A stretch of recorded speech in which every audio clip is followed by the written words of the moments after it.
Alors, chers amis, en ce dimanche de Pentecôte, j'aimerais vous souhaiter une très chaleureuse, une très cordiale bienvenue. On s'est bien sûr rassemblés pour venir célébrer celui qui nous a sauvés, et celui qui nous a sauvés, c'est Jésus-Christ. Alors, sans tarder, j'aimerais vous inviter à vous mettre debout, et puis on va invoquer le nom du Seigneur ensemble. Ensuite, je laisserai Muriel, c'est elle qui va nous conduire dans le moment de louange. Seigneur, nous bénissons ton nom dans cette matinée. Nous avons ce privilège de pouvoir nous tenir devant toi, ce privilège de savoir que tu es là et de savoir que tu veilles sur chacune, sur chacun d'entre nous, et ce privilège de pouvoir nous tourner vers toi et nous tourner vers toi pour t'adorer, pour te louer, pour te rendre grâce. Il est vrai, Seigneur, que nous voulons être reconnaissants de tous tes bienfaits que nous expérimentons jour après jour. Et notre désir, c'est que tu sois glorifié au milieu de nous. Amen. Voilà, je pense que je ne vais pas vous étonner beaucoup si je vous dis que le texte qui sera lu maintenant est en fait le même que celui qu'a choisi Muriel. On le lira juste un peu plus loin. En ce dimanche de Pentecôte, il semble qu'il soit de circonstance. Je recommence quand même depuis le verset 1er, mais on va aller jusqu'au verset 8. Théophile, j'ai parlé dans mon premier livre de tout ce que Jésus a commencé de faire et d'enseigner, jusqu'au jour où il fut enlevé au ciel, après avoir donné ses ordres par le Saint-Esprit aux apôtres qu'il avait choisis. C'est à eux aussi qu'avec plusieurs preuves, il se présenta vivant, après avoir souffert, et leur apparut pendant 40 jours en parlant de ce qui concerne le royaume de Dieu. Comme il se trouvait avec eux, il leur recommanda de ne pas s'éloigner de Jérusalem, mais d'attendre la promesse du Père, dont, leur dit-il, vous avez entendu parler, car Jean a baptisé d'eau, mais vous, dans peu de jours, vous serez baptisés du Saint-Esprit. Eux donc, réunis, demandèrent, « Seigneur, est-ce en ce temps que tu rétabliras le royaume pour Israël ?» Il répondit, « Ce n'est pas à vous de connaître les temps ou les moments que le Père a fixés de sa propre autorité, mais vous recevrez une puissance, celle du Saint-Esprit, survenant sur vous, et vous serez mes témoins à Jérusalem, dans toute la Judée, en Samarie et jusqu'aux extrémités de la terre. » Comme ça a été dit, nous sommes aujourd'hui le dimanche de Pentecôte. Et cette fête tire son origine de l'une des fêtes de l'Éternel mentionnées dans le livre du Lévitique au chapitre 23. Il s'agit de la fête des semaines ou en hébreu de la fête de Shavuot. Et cette fête a lieu 50 jours après la Pâque et on y célèbre le don de la Torah. La Torah, c'est la loi de l'Éternel. On désigne en général par ce terme les 5 premiers livres de la Bible, à savoir ceux qui ont été écrits par Moïse. Et ces livres contiennent en tout 613 commandements. 365 commandements qui sont formulés de manière négative, c'est-à-dire tu ne feras pas, tu n'auras pas, et 248 commandements qui sont formulés de manière positive, c'est-à-dire tu feras, tu observeras, et ainsi de suite. Et lors de cette fête, il est de coutume dans les synagogues, le matin, de lire les 10 commandements, mais également dans les communautés juives traditionnelles, de méditer durant toute la nuit et de lire et de méditer durant toute la nuit les textes de la Torah, et puis aussi du Talmud et également de la Kabbale. Et c'est durant cette fête qu'à l'époque où remonte le livre des Actes, qu'a eu lieu le don du Saint-Esprit. Comme on l'a lu, Jésus avait dit à ses disciples, « Vous recevrez une puissance, celle du Saint-Esprit, et puis vous serez mes témoins à Jérusalem, en Judée, en Samarie et jusqu'aux extrémités de la terre. » Et 10 jours après que Jésus ait dit cela, en effet, le Saint-Esprit est descendu sur les disciples réunis. Et depuis ce jour, le Saint-Esprit continue de descendre sur les croyants en Jésus peu importe leur condition, qu'on soit homme ou femme, qu'on soit noir, blanc, jaune, rouge, peu importe la classe sociale, qu'on soit d'une nation, d'une autre, d'une langue ou d'une autre, là où le nom de Jésus est invoqué, le Saint-Esprit descend. Seulement, si c'est une chose d'être rempli du Saint-Esprit, c'en est une autre que de rester rempli et animé du Saint-Esprit. Et ce matin, c'est sur ce sujet-là que j'aimerais m'arrêter avec vous. Comment rester rempli, comment rester animé de cette vie de l'Esprit. Alors, je n'ai pas la prétention de tout savoir, ni de pouvoir tout dire sur ce sujet, mais j'espère que les quelques propos que j'aimerais tenir à ce sujet nous seront utiles. Et ça me paraît important parce qu'après avoir été rempli du Saint-Esprit, le risque d'éteindre l'Esprit existe réellement. Et ce n'est pas une de mes inventions, c'est l'apôtre Paul qui le dit lorsqu'il écrivait aux chrétiens de Thessalonique. Il leur dit « N'éteignez pas l'Esprit ». Il y a donc un risque, après avoir reçu l'Esprit, d'éteindre l'Esprit. Je me souviens du pasteur Adolf Hunziker, qui était en fait le pasteur qui a fondé l'église de réveil de Genève. Alors, moi je l'ai peu connu, je l'ai croisé une fois ou l'autre, j'ai eu l'occasion de l'entendre à quelques occasions, et puis de lire un certain nombre de ses messages, parce que j'en avais recueilli un certain nombre. À l'époque, les messages étaient écrits et distribués aux personnes qui voulaient les relire après les avoir entendus. Et j'ai eu l'occasion d'hériter un nombre de ces messages, ce qui fait que j'en ai lu plusieurs. Et ce pasteur disait qu'après avoir cru en Jésus, il avait vécu cette expérience de la Pentecôte comme les apôtres ont pu le vivre le jour de la Pentecôte également. Il avait été rempli, il avait été baptisé du Saint-Esprit. Et tout naturellement, après avoir vécu cette expérience, il avait cherché à rejoindre des personnes qui avaient vécu ce même type d'expérience et il était entré en contact avec un groupe de personnes. Je ne sais pas si c'était vraiment une église, mais en tout cas un groupe de personnes qui, quelques années auparavant, avaient aussi vécu cette expérience du baptême de l'Esprit, avaient été remplis de l'Esprit. Mais pour résumer un peu l'impression que ce groupe lui donnait, il disait que chez eux, ça sentait le renfermé agité. Alors, l'expression n'était pas particulièrement fraternelle, mais elle avait le mérite de bien dire ce qu'elle voulait dire. Ce qu'il voulait dire, c'est que dans ce groupe, on avait bien gardé les formes qu'on peut, les formes qu'on peut voir dans une église qui est remplie de l'Esprit, mais ce qui en faisait la force avait fini par s'éteindre. On lançait toujours des Alléluia, on levait toujours les mains vers le ciel, peut-être même on chantait ou on parlait un peu en langue, mais la source qui alimentait cela n'était plus tout à fait la même, un peu comme si un marin passait des voiles à la rame.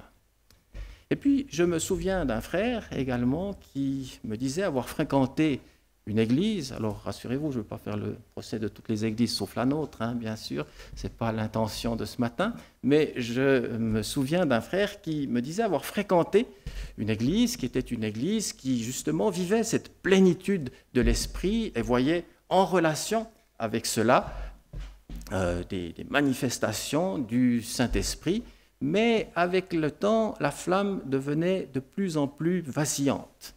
Alors, pour pallier au problème, on augmentait le volume sonore durant les cultes, et puis on essayait de produire toutes sortes d'effets, ceci pour essayer de cacher l'éléphant sous le tapis.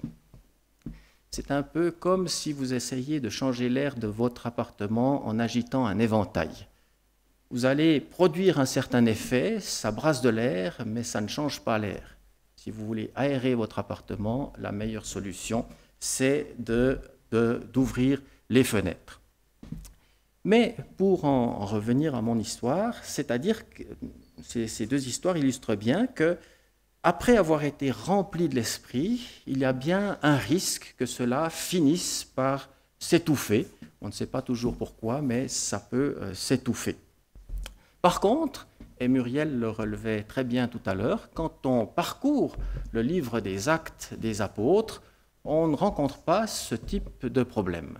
On ne le rencontre pas chez les apôtres, on ne le rencontre pas chez les premiers disciples de la première heure. Au contraire, les textes précisent, comme le disait très bien Muriel, souvent que soit les apôtres, soit les disciples étaient remplis du Saint-Esprit. En d'autres termes, ils bénéficiaient constamment de cette action du Saint-Esprit et, si j'ose dire, régulièrement, ils faisaient le plein du Saint-Esprit. Et c'est le cas, par exemple, des apôtres et aussi d'un certain nombre de disciples qui, après avoir été remplis du Saint-Esprit le jour de la Pentecôte, on les retrouve un peu plus tard dans le livre des Actes où ils sont à nouveau visités et remplis de l'Esprit. Et puis, il est précisé à différents endroits que l'apôtre Pierre était rempli de l'Esprit, qu'Étienne était rempli de l'Esprit, que l'apôtre Paul était rempli de l'Esprit, que d'autres disciples encore étaient remplis de l'Esprit. Et tout ça nous montre que ces personnes étaient réellement alimentées, renouvelées par la puissance du Saint-Esprit. Ça ne signifie pas, bien sûr, qu'ils n'avaient pas des moments peut-être de sécheresse spirituelle comme on peut en connaître tous, mais ils connaissaient également ces fleuves d'eau vive dont Jésus avait parlé. Alors, en préparant ce message, je me suis demandé s'il y avait du côté de ces chrétiens quelque chose qui fait qu'ils favorisaient cette action de l'Esprit. Et je pense que c'est le cas. Seulement, quand on dit cela, il faut préciser les choses et bien faire attention à ce qu'on dit, parce qu'il ne faudrait surtout pas laisser croire qu'un bon chrétien, le meilleur des chrétiens, aurait la possibilité de faire descendre le Saint-Esprit. C'est Dieu qui envoie l'Esprit, le Père et le Fils qui envoient le Saint-Esprit. Nous, on ne peut rien faire pour attirer le Saint-Esprit du ciel sur la terre. C'est toujours Dieu qui envoie. Il n'en demeure pas moins qu'il y a, je le crois en tout cas, des dispositions qui favorisent ce renouvellement continuel de l'action du Saint-Esprit dans nos vies. Et il me semble que trouver cela chez les apôtres et les premiers disciples. Et ce qui me fait dire cela, c'est trois choses en particulier qu'on peut observer dans notre texte. Et la première de ces choses, c'est que lorsque Jésus leur a parlé, à ce moment-là, ils ont dû comprendre que l'avenir, ce qui se présentait devant eux, n'allait pas se passer tout à fait comme ils l'avaient envisagé. Eux, ce qu'ils attendaient jusqu'à ce moment-là, c'était la restauration du royaume pour Israël. Et ils le disent bien, après que Jésus leur ait parlé, ils leur disent, mais est-ce que c'est en ce moment, est-ce que c'est le temps maintenant pour que le royaume d'Israël soit restauré? Et bien loin de leur dire que cette restauration n'aurait pas lieu, Jésus leur dit, ce n'est pas à vous de connaître les temps et les moments que le Père a fixés de sa propre autorité. On peut comprendre au travers de cela, cette restauration aura lieu, mais ce n'est pas encore le moment maintenant. Et puis, la deuxième chose, c'est que devant l'ampleur de la tâche qui leur était présentée, ils ne pouvaient que se sentir incapables. Ils avaient besoin d'une ressource supplémentaire à leurs ressources naturelles pour pouvoir accomplir cette tâche. Ces hommes étaient des hommes qui habitaient la Galilée, le pays d'Israël, et de ce qu'on peut savoir d'eux, n'en étaient jamais tellement sortis. Alors tout à coup, entendre parler des extrémités de la terre, on peut comprendre que cela a dû être un défi pour eux. D'où la nécessité de recevoir une puissance pour pouvoir accomplir cela. Et la troisième, c'était leur incapacité complète à accomplir cette tâche. Et ils devaient, à ce moment-là, en être plus conscients que jamais. En effet, quelques semaines auparavant, la série d'événements qu'ils avaient vécus les avaient totalement disqualifiés pour cette tâche. Les échecs auxquels ils avaient été confrontés les avaient totalement disqualifiés pour cette tâche. Abandon, reniement, trahison, voilà ce qui avait couronné les 3 ans de formation auprès du maître. Et lorsqu'on a un tel bagage, on ne peut que se sentir incapable d'accomplir l'appel qu'il nous a été lancé. Et celui qui m'étonne le plus dans cette histoire, je dois le dire, c'est l'apôtre Pierre. Parce que d'ordinaire, il avait l'habitude de s'opposer au Seigneur, alors souvent une opposition déguisée en forme de bonnes intentions, mais opposition quand même. Souvenez-vous, lorsque Jésus avait commencé de parler à ses disciples de la croix, du fait qu'il devait être crucifié, l'apôtre Pierre avait dit « Cela ne t'arrivera pas ». Sous-entendu, tant que je suis là, tu n'as pas de souci à te faire dans ce sens-là. Et puis, quelque temps plus tard, alors que peu de temps avant que Jésus soit crucifié, il avait dit à ses disciples que tous allaient l'abandonner. L'apôtre Pierre s'est précipité en disant « Ceci peut-être, mais moi, pas de risque de ce côté-là ». Alors Jésus lui avait fait part de la douloureuse révélation qui concernait le reniement. Et là encore, Pierre avait campé sur ses positions en disant « Je ne te renierai jamais, mais je suis prêt à donner ma vie pour toi ». Alors quand Jésus leur dit « Vous recevrez une puissance du Saint-Esprit, retournez à Jérusalem, vous recevrez cette puissance », je me serais attendu à ce que l'apôtre Pierre dise « Allons-y tout de suite. Qu'est-ce qu'on a encore besoin d'attendre quoi que ce soit? Allons-y. Aujourd'hui Jérusalem, demain la Judée, après la Samarie, et puis finalement les extrémités de la terre. » Mais on ne voit aucune réaction de ce type dans notre texte. Alors on pourrait dire que c'est peut-être l'auteur qui ne l'a pas relevé, mais je ne le crois pas. Parce que tout simplement la suite prouve que ce n'est pas le cas. Et la suite, c'est que les disciples sont retournés à Jérusalem, et puis là, ils ont attendu. Mais ils n'ont pas seulement attendu, ils ont attendu en priant. Et ils n'ont pas simplement attendu en priant, mais ils ont attendu en priant parce qu'ils avaient, au cœur de tout cela, il y avait une promesse, et précisément cette promesse, vous recevrez une puissance, celle du Saint-Esprit, survenant sur vous. Alors la question que j'aimerais qu'on puisse se poser, nous, ce matin, c'est est-ce que nous faisons partie de ces personnes qui croient encore à cette promesse, vous recevrez une puissance, celle du Saint-Esprit, survenant sur vous. Et si c'est le cas, est-ce que nous considérons son accomplissement comme absolument indispensable pour accomplir la mission qui est la nôtre, à savoir être les témoins de Jésus-Christ. Et si c'est le cas, toujours, est-ce que nous cherchons à être continuellement remplis du Saint-Esprit? Est-ce que nous avons cette attente? Est-ce que nous avons ce désir? Jésus a dit que le Père était prêt à donner le Saint-Esprit à ceux qui le demandent. Alors est-ce que ça fait encore partie de notre prière que de demander à être remplis et à être renouvelés du Saint-Esprit? Alors, je ne dis pas qu'il faille courir après des expériences successives juste pour pimenter un peu notre vie qui parfois peut être un peu monotone, mais rechercher à être continuellement rempli du Saint-Esprit fait partie de ce que l'apôtre Paul enseigne. Et il enseigne en particulier aux Éphésiens. Il leur avait dit, vous avez été scellés du Saint-Esprit, donc ils avaient reçu, ils étaient remplis, mais à la fin de l'épître, il leur dit « Soyez remplis du Saint-Esprit, ne vous enivrez pas de vin, au contraire, soyez remplis du Saint-Esprit. » Et il ajoute « Entretenez-vous par des psaumes, des hymnes, des cantiques spirituels, chantez à Dieu de tout votre cœur et puis rendez grâce à Dieu pour tout au nom de Jésus-Christ. Et en vivant cela, il est possible d'être rempli, renouvelé d'une onction fraîche du Saint-Esprit.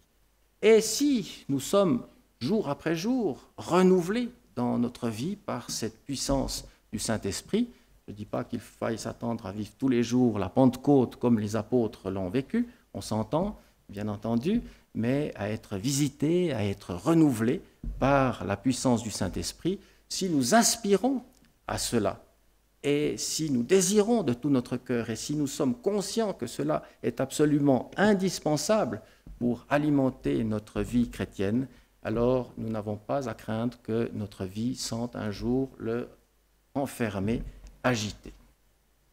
Parce que nous pouvons compter sur cette promesse, vous recevrez. Et l'apôtre Pierre, le jour de la Pentecôte, a dit ceci, la promesse est pour vous. Elle est pour vos enfants, elle est pour ceux qui sont au loin, en aussi grand nombre que le Seigneur les appellera, que nous puissions être de ceux-là. Amen. Je vous invite à quelques instants de recueillement, puis on va prier, ensuite prendre le repas de Sainte Seine. Voilà, donc ce mardi, il y a une rencontre spéciale donc, pour les responsables de groupe maison. Il n'y a pas de rencontre exceptionnellement ouverte à tous, c'est les responsables de groupe de maison qui se retrouvent ici, puisque c'est un 5e mardi. Et puis le 1er juin, il y a la réunion de prière en ligne. Vous pouvez obtenir des informations auprès d'Enrico si vous le souhaitez. Le vendredi 2, il y a la réunion d'intercession. C'est aussi la prière, intercession ici du premier vendredi du mois à 20h. Bien sûr, vous êtes tous les bienvenus. Et puis dimanche prochain, les 2 cultes. Ce soir, il y a, si je ne fais erreur, la prière pour Israël à 18h. Elle est aussi en ligne et c'est aussi auprès d'Enrico que vous pouvez obtenir les informations si vous voulez y participer. Et puis sinon, j'annonce déjà également donc, qu'on aura un service de baptême très probablement le dimanche 17 juillet ou 16 juillet, je ne sais pas si c'est le 16 ou le 17, mais enfin le 3e dimanche de juillet, et le cours de baptême aura lieu le samedi 16 juin pour les personnes qui sont intéressées. Voilà, je crois que j'ai tout dit en ce qui concerne les annonces.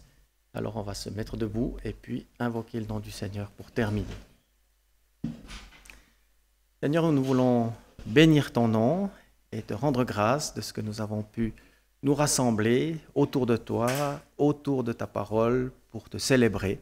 Et maintenant, Seigneur, nous demandons que tu demeures avec chacune, avec chacun d'entre nous par ton esprit, et qu'ainsi ta grâce et ta paix soient déposées sur chacune, sur chacun, par Jésus-Christ, notre Seigneur. Amen. Je vous souhaite une bonne fin de matinée et à tout bientôt.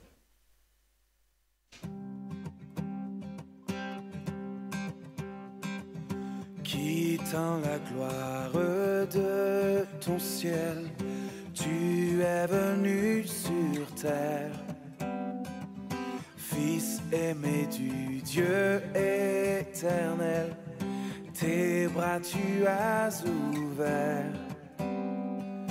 Ta grâce a bouleversé le cours de notre humanité.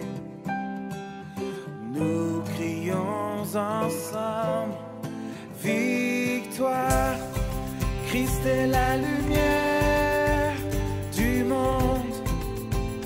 Que sa gloire couvre la terre, puissance infinie qui libère, son nom est saint, il est saint, il est saint. Nous les fils et les filles du roi, entonnons chaque jour un hymne de gloire et de joie, célébrant son amour. Les nations de la terre s'inclinent